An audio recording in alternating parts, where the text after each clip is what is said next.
much less doing anything material, just saying, I support workers that work at Kroger in Ohio as they look to go on strike.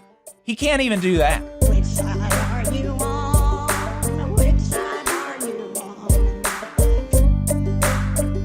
on? Jonah Furman, friend of the show, came on last weekend to talk about the rail situation. Jonah Furman is in More Perfect Union yesterday talking about J.D. Vance and the Kroger workers fight in Ohio. And so some background on that is that on September 13th, 14th, and 15th, he said, thousands of Kroger workers cast ballots at grocery stores across central Ohio to reject a contract offer and authorize what would be the first large grocery strike in the state in 2 decades. So this is okay, great. Yeah, and so this is a very, very big deal here in Ohio. And we're looking at, like Jonah said, thousands of grocery store workers in Ohio.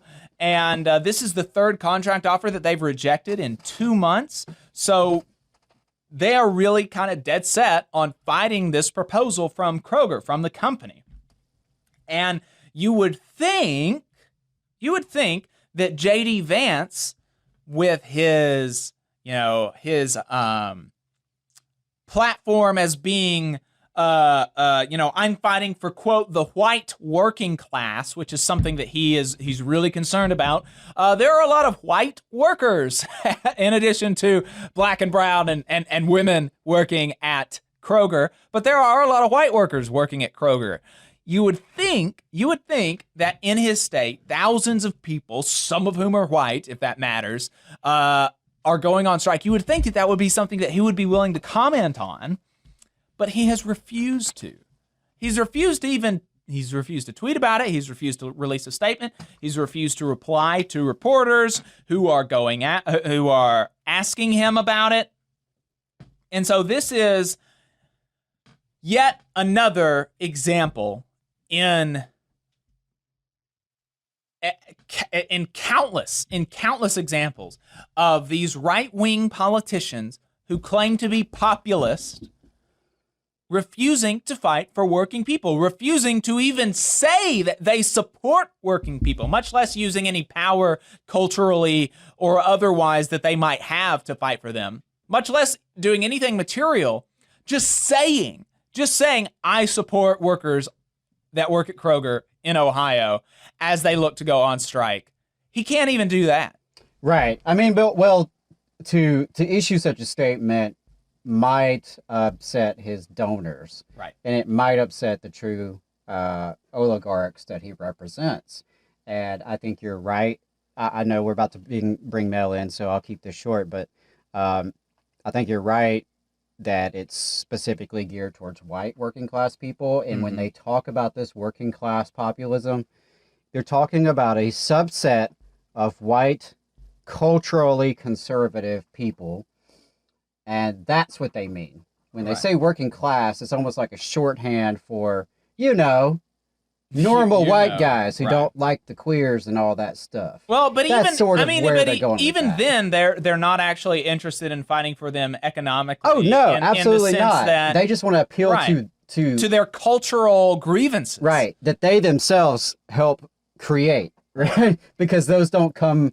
It's not as if you're born into a white working class family, and so automatically you're going to be anti-gay or anti-immigrant. Those things are just drilled into you from multiple directions. But yeah, just another example. J.D. Vance, he's a total joke.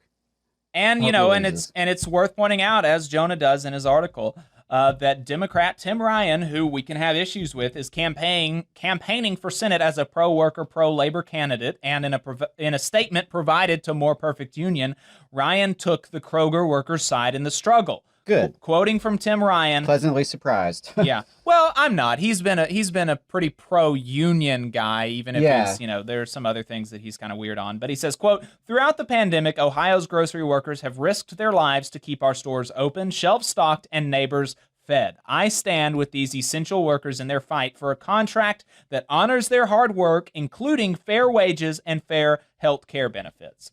So we appreciate that from Tim Yeah, Ryan not a bad running for statement. Senate in Ohio. That's not a bad statement. That's a good statement. And again, another example of there's a however small it may be, and however infuriating it is, there is a difference. So there's a difference between Republicans and Democrats.